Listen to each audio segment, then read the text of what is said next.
Madeline Whittier, a 17-year-old who is housebound due to her health, has no friends or social life, and has no contact with the outside world until the day her new neighbor Ollie moves in next door. They both arrive to the same destination of love by some quite original means of interaction. Love that alters their lives in ways neither could have imagined. Maddie Whittier is sitting in a swing chair in her favorite room of the house when she has a sudden urge to walk up to the window and lean on the glass. The window disappears, and she falls on a beach with the ocean in view. She steadily walks in the waters and floats on the surface, facing the sun with closed eyes. Suddenly we see her back at the glass window, still leaning, with a look that makes her wish the above sequence was not just wishful thinking. Maddie Whittier is a bird in a cage, her only companion being her mother, Dr. Pauline Whittier. Due to severe combined immunodeficiency, her body is unable to mount an adequate defense against pathogens. A common cold, for example, may be potentially life-threatening to her. Her house and every aspect of her life are designed around her condition, with the objective of keeping her safe at all costs. Irrigators sterilize her clothes and food. She owns 100 white t-shirts, which feel more like uniforms. The house has airlocks, which make sure nothing can leak into the house when the doors open, and to top it all off, she hasn't left the house in 17 years. She spends her days surfing the internet, exercising, reading a lot of books, and writing short reviews. The mundane was not a part of her life, it was her life. She also takes an architecture class, and every time she creates a new model, she puts an astronaut in it, which she finds very relatable as they are both stranded in space. Every day was the same for her except for that one day when it wasn't, the day she saw Ollie for the first time. Ollie was her soon-to-be next-door neighbor. He was stepping out of the truck with his skateboard, and she was standing on her balcony when their eyes met for the first time. He waved his hand, saying hi, and she just smiled. It was clear that love had struck them both. Since it was also her 18th birthday, perhaps this was the universe's way of celebrating her special day. Earlier than expected, Dr. Pauline Whittier, Maddie's mom, arrived at the house to help her daughter celebrate her birthday. Maddie's blood pressure was checked, and then the two of them spent the day watching Young Frankenstein, playing phonetic Scrabble, which Maddie won easily, and cutting a vanilla sponge cake with vanilla cream frosting. A doorbell rang, cutting short their movie and their laughs, and Dr. Whittier got up to answer it. Not so surprisingly, it was Ollie with his sister Kara, with a bundt cake in hand. They joke about how it is their mother's way of apologizing for moving in, and after a gentle laugh, Dr. Whittier denies the gesture, saying only that it would be complicated to explain why. When Dr. Whittier turned to close the door, Ollie interrupted to inquire as to the whereabouts of her daughter. Dr. Whittier doesn't bother trying to conceal her distaste for the question, and instead just flat out lies with a no, unaware that her daughter was using one of the many cameras around the house to spy on the conversation. Maddie runs to her balcony, where she watches Kara tease Ollie about Maddie. In their playfulness, Ollie drops the cake and then just walks inside his house. Maddie runs towards the other side of the balcony, which conveniently had a view into Ollie's room. Ollie looks around the room and notices Maddie. They both wave their hands, saying hi to each other with a simple smile, and gaze adorably at each other for a few seconds, after which Maddie walks away from the balcony. The next day, we see Carla, the house nurse, and one of the only two people allowed in the house by Maddie's mother. Carla is working in the kitchen when she is greeted by Maddie, at which point Carla takes out a book from her handbag and gives it to Maddie as a birthday present. Over the course of the next 3 days, Ollie tries to woo Maddie by showing her the story of the Buddha cake. Each day, Ollie throws some pebbles at her room's window to get her attention, and then makes her laugh by doing something to the Buddha cake. On the first day, he pushes the cake out the window. On the second day, the cake was on medication and had developed a drinking habit. And on the third day, the cake was on ventilation and nearing the end of its life. Each time, Maddie rewarded Ollie with a gorgeous smile. Everything paid off on the third day when Ollie wrote his phone number on the glass pane and Maddie immediately messaged him. She expresses her sadness about the loss of the cake, and after they exchange names, Maddie begins to wonder if she should continue the conversation. She makes several futile attempts over the next few days to avoid responding to Ollie's texts, but ultimately gives in. Ollie's initial inquiries focused primarily on the subject of her incessant homebound existence. He made a number of suppositions about the responses, including house arrest and pregnancy, but she dismissed them all with laughter. The conversation then takes a different turn when Ollie asks Maddie about her vices. She does not have a clear answer for the question, and Ollie refuses to believe that. He believes that everyone has vices and goes on to describe his own. Ollie expresses his desire to meet her in person, which she says they can't. Ollie asks why, and this time she answers truthfully. And when she's done explaining severe combined immunodeficiency to him, Ollie doesn't say a word. Maddie interprets his silence as a sign of sympathy and tells him as much, jokingly. Since she is still alive and able to use the internet, Ollie doesn't feel bad for her. She doesn't fully trust him and mentally withdraws from the discussion. Ollie says he hopes they'll eventually meet up again in person, something she also wants. When Ollie calls for her, she comes to the window. Ali asks her what color her eyes are via text while they watch each other through the windows. She replies by saying that they are dark brown, almost black, to which he expresses in words what his eyes have been saying for a long time, that she is beautiful. With the flip of a laptop, we see the movie transition into the next scene. Maddie didn't notice, but Carla was just a few feet away from her when she asked about her activity on the laptop. To cover up her discussions with Ali, Maddie claims it was cat videos. When Carla says she'd like to see the cat video, she lies to her again. Carla, who caught the lie, instantly commented on how bad of an attempt it was and confirmed Maddie's suspicion that she knows about her and Ali. We immediately move to Maddie's living room, where she is pleading with Carla to allow Ali to come over. She tries to persuade her by detailing all the precautions they'd take to ensure her safety. However, Carla refuses, saying that Maddie's mom would never agree to such a thing. Maddie tries to convince Carla that she doesn't need to know, but Carla emphatically declines, pointing out that lying isn't a simple matter. Rosa, Carla's daughter and the second person permitted by Maddie's mother, rings the doorbell and enters the house at night. Rosa and Maddie were BFFs, so it was only natural that Maddie would share the details of her crush on Ali with her. Rosa and Maddie sit on her balcony window, overlooking Ali's room, waiting for Ali to arrive. Like all BFFs, Rosa was curious about how good-looking her friend's crush was, all the while teasing her with questions about him being real. Maddie's response to all questions was a blushing smile and glowing eyes. Their brief and exciting conversation was then interrupted by Carla, who asked what the girls were talking about, to which the girls replied synonymously with nothing. Carla asked Rosa to get ready to leave as it was her shift's end, and Maddie was left still looking out the window for Ali. Later that night, as Maddie was working on her architecture model, Ali walked up to the glass wall in front of her. He knocks to get her attention and calls her to the wall with a wave of his wrist. With a blushing smile and curious eyes, she walks up to him when he connects his phone to the speaker on her desk and plays a song.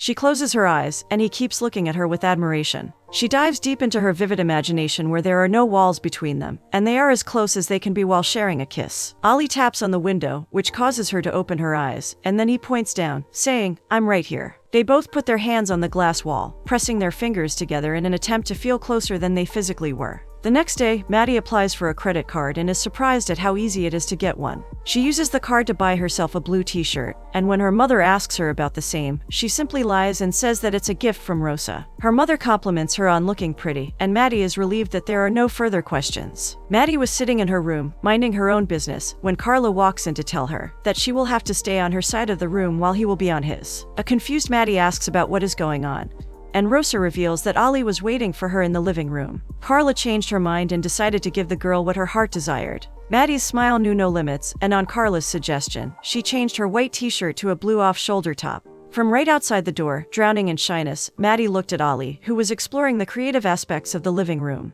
Upon noticing Maddie, he raises his hand timidly and says hi, to which she responds the same way. Maddie points out that he is standing very still, while he points out that she is still outside the room. Maddie sits on a couch, still restless, while Ali takes a few steps forward and stands still again. When Ali finds out that Maddie is nervous, he quickly steers the conversation to the beauty of the room in order to make her feel comfortable. Maddie explains that her mom had this room built the way it was to give her a feel of the outside world, which only works because of her profound imagination. Ali follows up by asking where she would go if she were not confined to her home. For Maddie, the answer was simple: the ocean. Ali was a little surprised to hear that answer as he assumed that she couldn't swim, and he was right. As they continued to talk, Maddie surprises him by executing a handstand. Ali was impressed. In the end, they found themselves staring into each other's eyes, with a bookshelf being the only thing keeping them apart. Carla walks in, and after confirming that they did not touch each other, she brings the meeting and also their building desires to an end. Carla notes that Maddie is still thinking about the boy later that day while she is taking her blood pressure as part of a routine checkup. Maddie calls up Ali, asking about his whereabouts,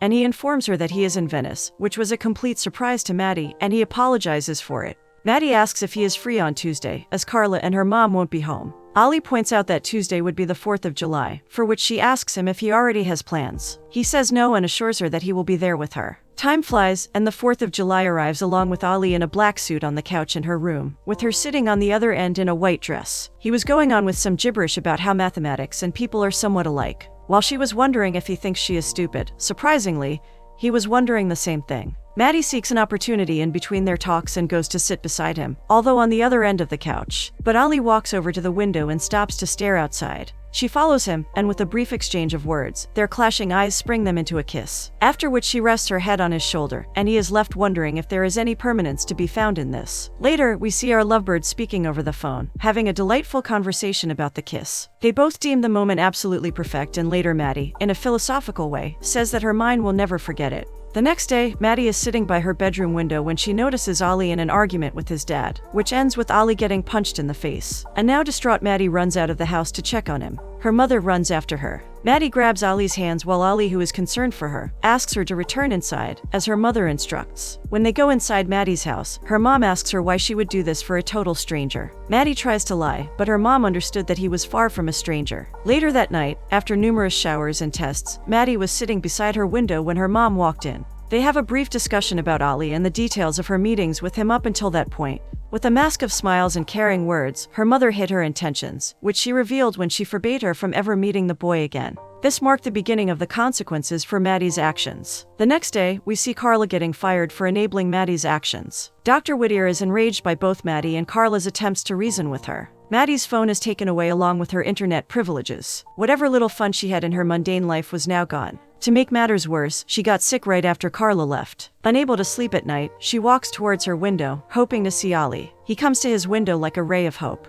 With the phone and the internet gone, Ollie uses paper messages and his habit of reading her lips to communicate with her. Although Ollie regretted her current circumstances, Maddie did not. The following day, Maddie meets Nurse Janet, the replacement for Carla as the new caretaker. Nurse Janet is a stickler for rules, who puts Maddie on a tight schedule by posting sticky notes with quotes and instructions everywhere. It doesn't take long for Maddie to develop distaste for the woman. Maddie raises this concern with her mom during a routine checkup, but she dismisses it. At this point, her mother also brings up Ollie and sternly tries to convince Maddie that the boy will never have a life with her. This spirals Maddie into a nightmarish imagination, where she can't stop seeing him laughing and enjoying himself with someone else. Maddie tries to break up with Ollie, but he fights back, assuring her that there will never be someone else. Unable to convince him and yet sure of her choice, she simply walks away from the conversation, only to find numerous photographs of the ocean taped on the glass wall of her living room the next day. This gesture from Ollie makes her realize her mistake and pushes her to take a drastic decision. She purchases 2 plane tickets to Hawaii and begins persuading Ollie to come along the following day. Ollie, taken aback by her sudden choice, tries to talk sense into her, but she reassures him that nothing bad will happen, because the gene treatment she's been receiving has made her once rare SCID essentially common.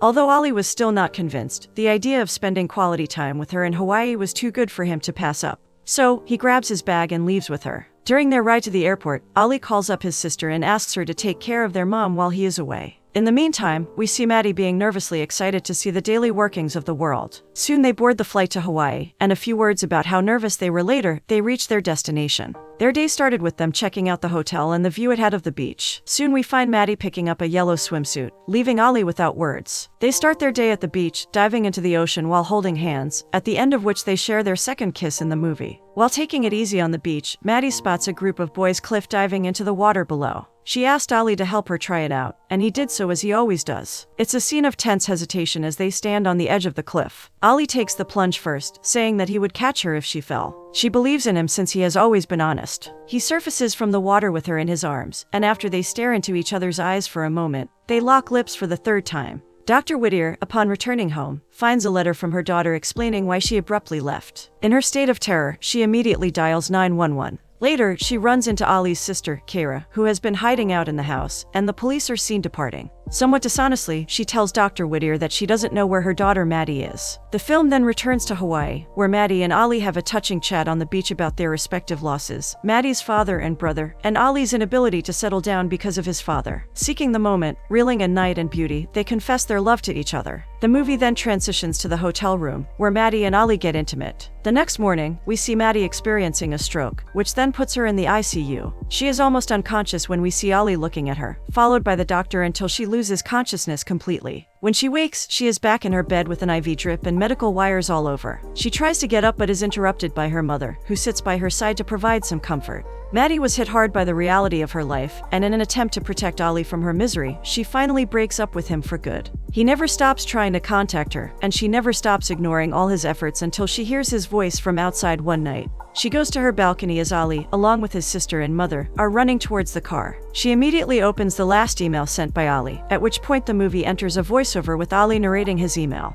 In his email, Ollie states that no matter how much he tries, he cannot stop loving her. He tried to forget about her but couldn't. He informs her that this is his last attempt to talk to her and that he is leaving with his mother and sister for good for New York. The narration ends, and we see Ollie leaving. Over the next few days, we see Maddie trying to adjust to a world without Ollie when she receives a call from the doctor in Hawaii. Although the doctor just called to check up on her, she also informed her that she doesn't have severe combined immunodeficiency. A bewildered Maddie searches her mother's office for any medical records that might indicate she has severe combined immunodeficiency. Her mom walks in, and upon learning the situation, makes a feeble attempt to dissuade her daughter from the truth. Maddie runs outdoors, and her mother follows her. Again, she presses her mother for details regarding the severe combined immunodeficiency, but this time, the mother deflects the topic by claiming that she was just trying to shield her daughter. At this point in the film, it becomes evident that Maddie's entire past 17 years have been a sham. Maddie flees home, heartbroken and shocked, leaving her mother in regret, tears, and screaming her name. Through a montage of scenes, we see her slowly coming to grips with her newfound reality. On the phone in a store, she calls for Carla, who takes her in.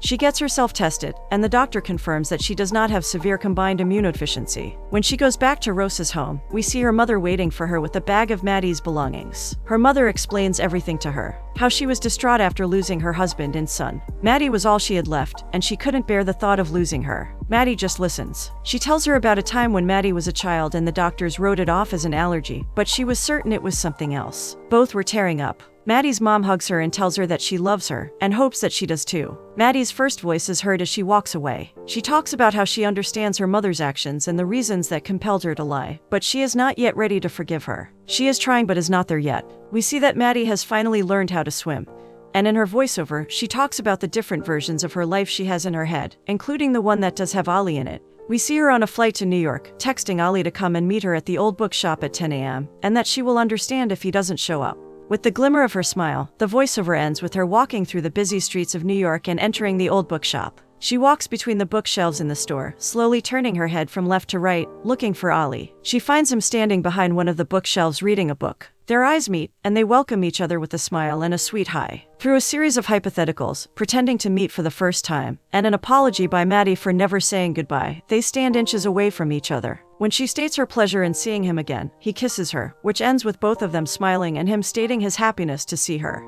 The film concludes with a shot of them running through New York streets holding hands, with the song How Did We Get Here playing in the background.